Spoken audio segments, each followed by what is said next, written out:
జై సీతారాం. రామరాజ్యం సీతమ్మలకే సాధ్యం. Male rule fail, female rule hail. ఇది ఒక నూతన సిద్ధాంతం. గతాన్ని మార్చలేము, భవిష్యత్తును మార్చుకుందాం. శ్రీ సీతారామ ధర్మ ప్రచార క్షేత్రం.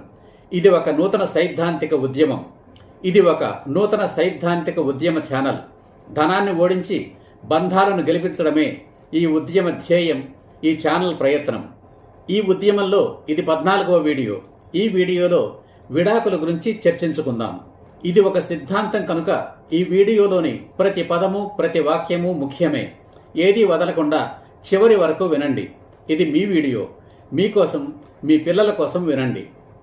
ఈనాడు మన దేశంలో కానీ ఇతర దేశాల్లో కానీ విడాకుల కేసులు పెరుగుతున్నాయి అంటే మొట్టమొదటి మరియు ముఖ్యమైన కారణం విడాకుల చట్టాలు ఉండడమే. 1,00,000 జంటలకు 1,00,000 కారణాలు ఉండవచ్చు.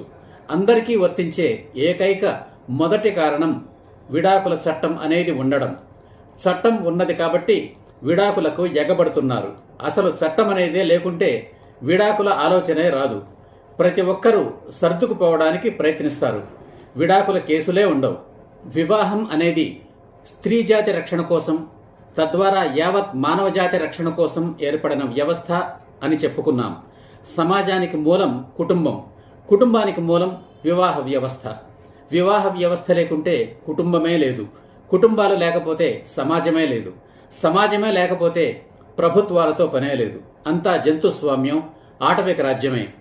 వివాహ వ్యవస్థను అపహాస్యం చేస్తూ దానిని నాశనం చేసేదే విడాకుల వ్యవస్థ.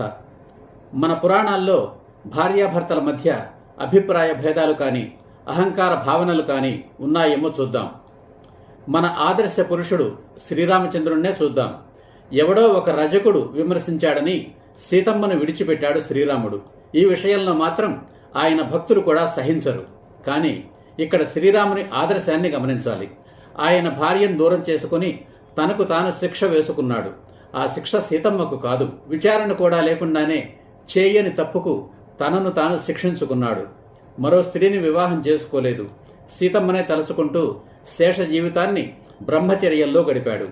కొందరు ఎందుకు కల్పించారో తెలియదు కానీ సీతను అడవికి తీసుకుని పోయి చంపి రమ్మని లక్ష్మణుని ఆజ్ఞాపించాడని, అది ఇష్టం లేని లక్ష్మణుడు సీతను అడవిలో వదిలి ఏదో ఒక జంతువును చంపి దాని కళ్ళను తీసుకుని పోయి సీతను చంపిన ఆనవాలుగా రాముడికి చూపాడని చెబుతారు. కానీ అది తప్పు.